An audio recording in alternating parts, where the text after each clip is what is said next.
Alright guys, Jameson and Alex here. Today we're going to be doing something a little bit different. We're going to be going over the Pact of the Trigger Warlock class option. It's not a subclass. Yeah, Warlocks are weird like that. And this is from Steinhardt's Guide to the Eldritch Hunt, which is a Soulsborne, Elden Ring, Lovecraftian horror kind of themed. Castlevania comes to mind immediately. Yes, yeah, some for of that sure. dark fantasy kind of going on here.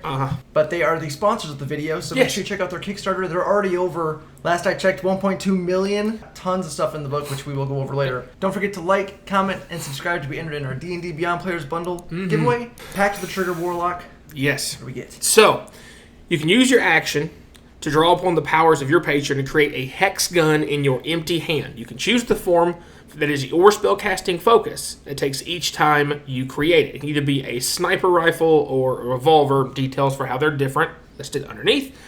Hexgun disappears if it's more than 5 feet away from you for 1 minute or more at any point in time. It also disappears if you use this feature again, so you can't populate two at once, basically. Right.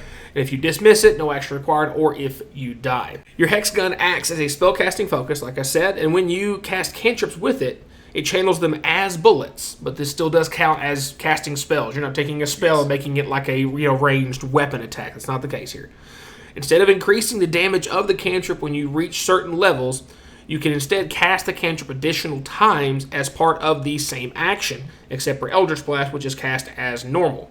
To be cast this way, the cantrip must deal damage, and it must make a spell attack or require a saving throw and have a range other than self. So essentially, and it gives the example in there perfectly, is Eldritch Blast. It basically lets you take a cantrip that normally would be an all-or-nothing cantrip for, as it levels up, 2d8, 3d8, 4d8 damage, into being 4 separate individual attacks, each doing 1d8 if they hit.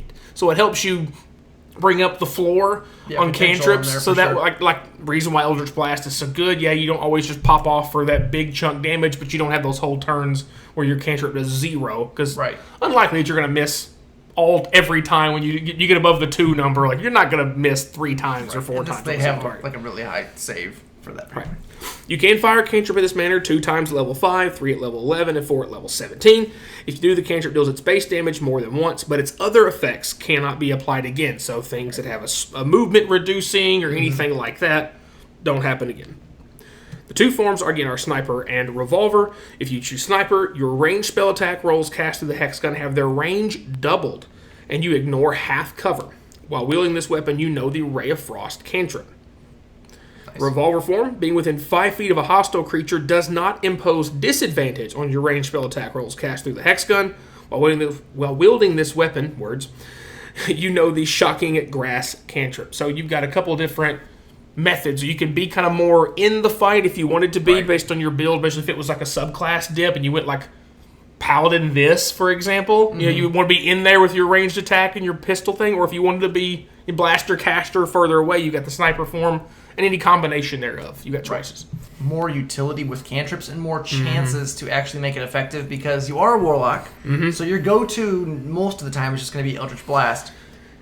It helps break up that monotony, if nothing else. And the thing is, too, one of the biggest weaknesses of Eldritch Blast, and yes, I'm saying Eldritch Blast has weaknesses. It is the best cantrip in the game, but everything has weakness. It is a ranged spell attack. Yes. So against things that have high armor class, it's not as effective.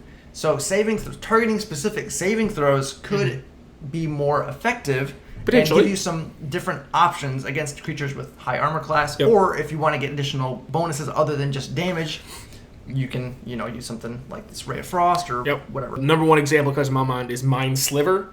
It's an intelligence save, first of all, so that's brutal for a lot of people to get over if they're not an intelligence-based caster or, just really high CR things. Most of the time, you're using that to get that secondary effect of cutting into somebody's saving throw and having multiple chances for that effect to hit.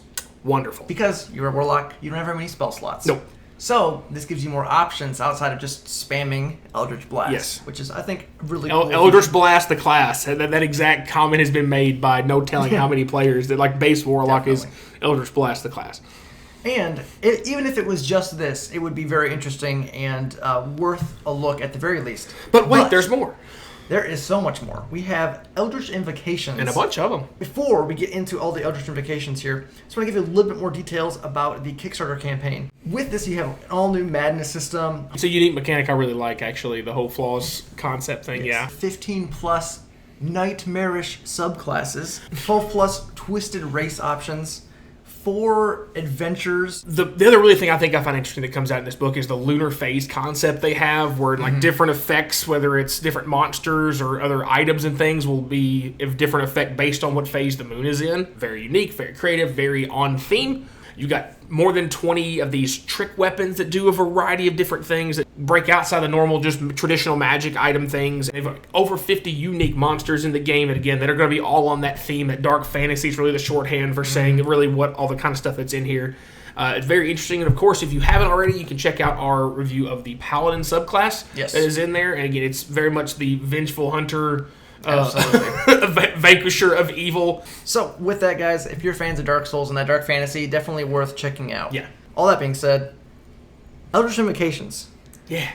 And what would a pact be without an agonizing invocation? So right off the bat, we have agonizing shots. When you cast a cantrip, you add your charisma modifier to the damage it deals on hit, if you don't already add your charisma modifier to it. So you can't be double dipping there. That would be bonkers. So yeah, that is definitely going to be helpful on there to add a little bit more to the floor damage potential. Yep, for sure.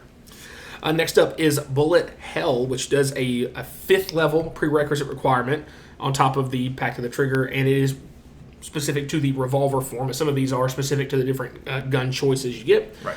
Temporarily duplicate your hexgun to unleash a flurry of bullets as an action. All creatures within a 10-foot cone in front of you must succeed a dexterity saving throw against your spell save DC or take 2d10 force damage. Damage creatures is 3d10 at level 11 and 4d10 at level 17. Use this action, you'd be holding your hexgun in one hand and have the other hand free. Use this action number of times equal to your charisma modifier. Regain all uses when you finish a short or long rest.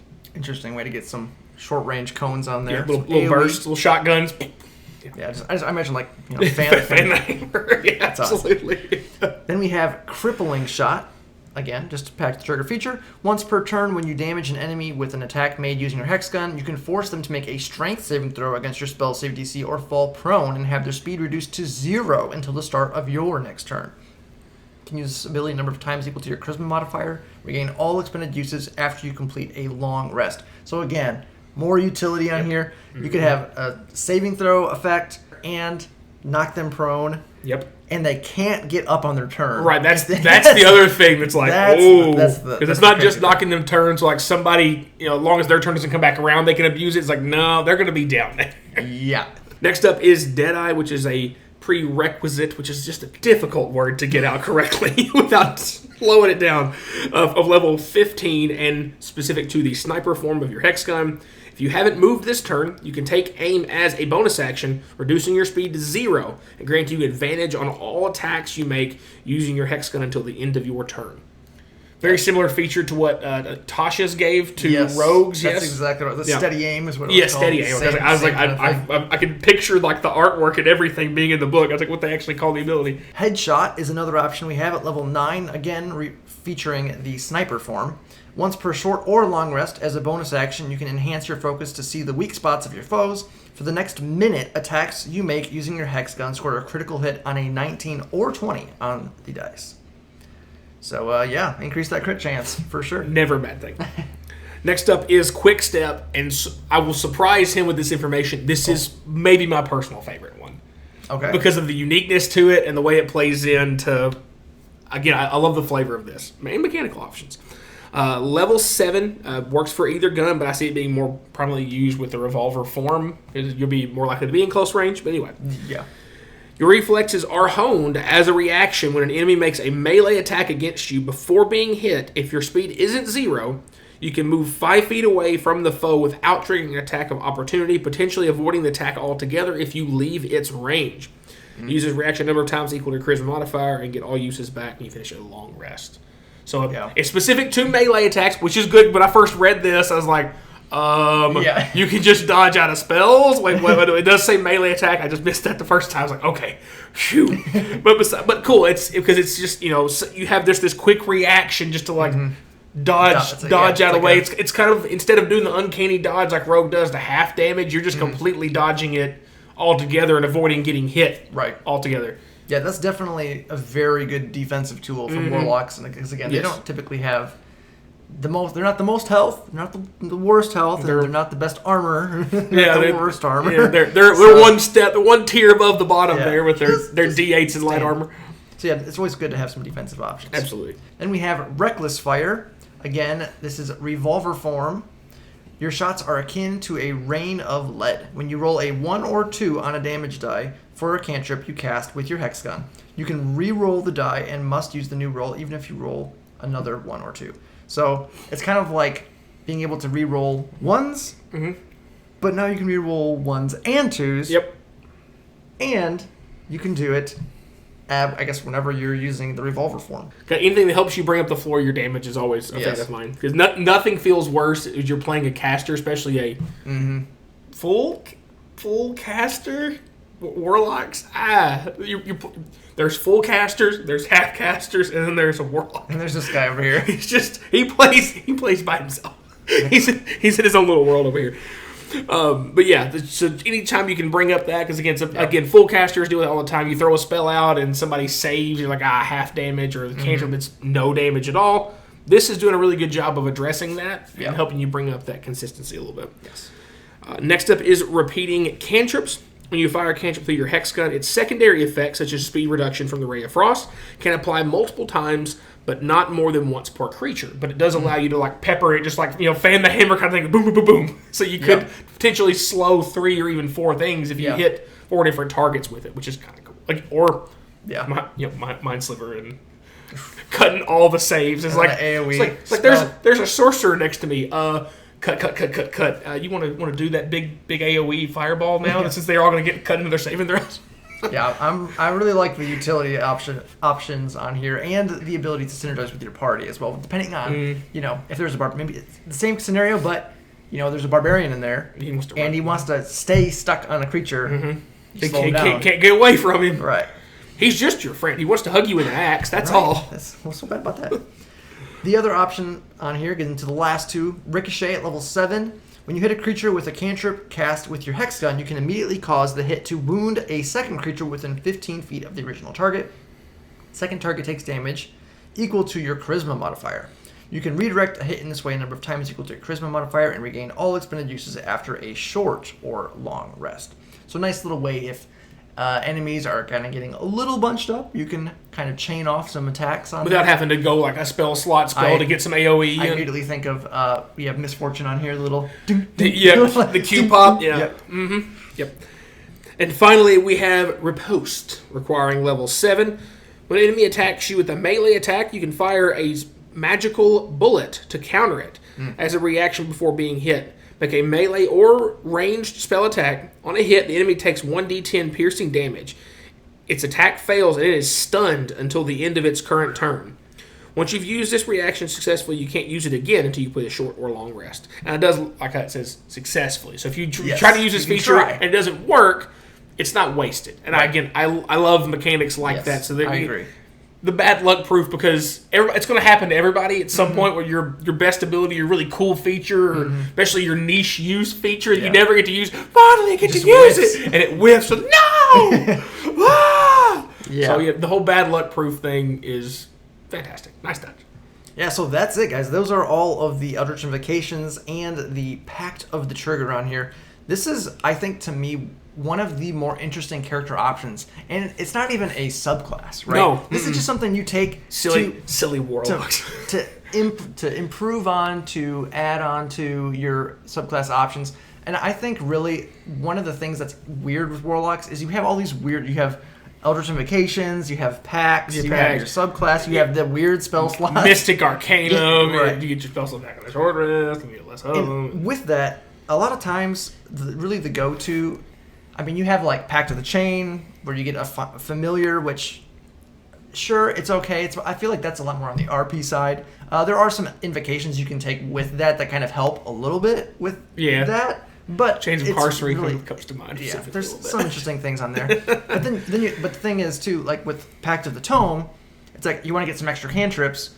Well, if you just take this, you automatically have, Ray of Frost and Shocking Grasp versus picking any 3 or whatever for Pact of the Tome. Of course, the differences are the options with your Eldritch Invocations, which Pact of the Tome probably has some of the better invocation bonuses to it. Mm-hmm. But with this, if you're just taking it for the cantrips, now you have a good alternative option just to get a couple nice cantrips, and you have better use to actually make them effective. You're making your cantrips a whole lot more reliable and consistent and feel more like their spell slots because they're not going to be completely all or nothings all the time. Right.